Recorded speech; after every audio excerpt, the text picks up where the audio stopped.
জয় রাধে। আজকের পাঠ শ্রী চৈতন্য মহাপ্রভুর দক্ষিণ ভারতের তীর্থ পর্যটন, শ্রী চৈতন্য চরিতামৃত মধ্যলীলা খণ্ড, শ্লোক 340।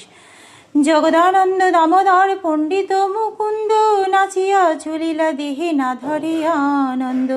গোপীনাথাচার্য চলিলা আনন্দিত হইয়া, প্রভুরে মিলিলা সবে পথে লাগ পাইয়া।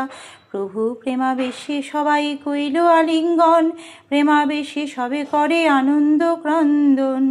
সার্বভৌম ভট্টাচার্য আনন্দে চলিলা, সমুদ্রের তীরে আসি প্রভুরে মিলিলা। জগদানন্দ পণ্ডিত, দামোদর পণ্ডিত, মুকুন্দ এরা সকলে নাচতে নাচতে শ্রী চৈতন্য মহাপ্রভুর সঙ্গে মিলিত হওয়ার জন্য চললেন। তখন তাদের হৃদয়ে আনন্দ আর ধরছিল না। গোপীনাথ আচার্য আনন্দে উদ্বেল হয়ে তার সঙ্গে সাক্ষাৎ করতে ছুটলেন।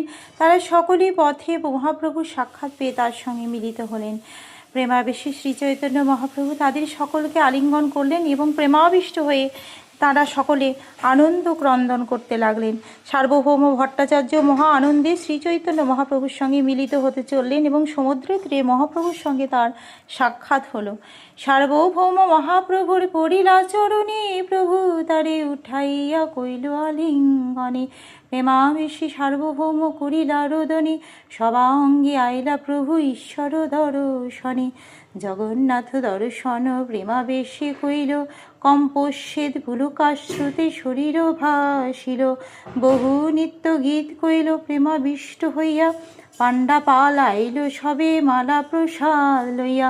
সার্বভৌম ভট্টাচার্য এসে শ্রী চৈতন্য মহাপ্রভু চরণ কমলে পতিত হলেন। মহাপ্রভু তাকে উঠিয়ে আলিঙ্গন করলেন। প্রেমাবেশে সার্বভৌম ভট্টাচার্য ক্রন্দন করতে লাগলেন। তারপর তাদের সকলকে নিয়ে শ্রী চৈতন্য মহাপ্রভু জগন্নাথ দেবের দর্শন করতে লাগলেন। প্রেমাবিষ্ট হয়ে শ্রী চৈতন্য মহাপ্রভু জগন্নাথ দেবকে দর্শন করলেন এবং কম্প, শ্বেদ ও পুলকাশ্রুতে তাঁর শরীর ভাসতে লাগলো। প্রেমাবিষ্ট হয়ে শ্রী চৈতন্য মহাপ্রভু বহু নিত্য গীত করলেন এবং তখন সমস্ত পাণ্ডারা জগন্নাথ দেবের মালা ও প্রসাদ নিয়ে সেখানে এলেন। আজকের পাঠ এই। ভজ শ্রীকৃষ্ণ চৈতন্য প্রভু নিত্যানন্দ, শ্রী অদ্বৈত গদাধর শ্রীবাসাদি গৌর ভক্ত বৃন্দ। হরে কৃষ্ণ কৃষ্ণ কৃষ্ণ হরে হরে, হরে রাম রাম রাম হরে হরে। জয় রাধে জয় রাধে, জয় রাধে জয় রাধে। জয় রাধে।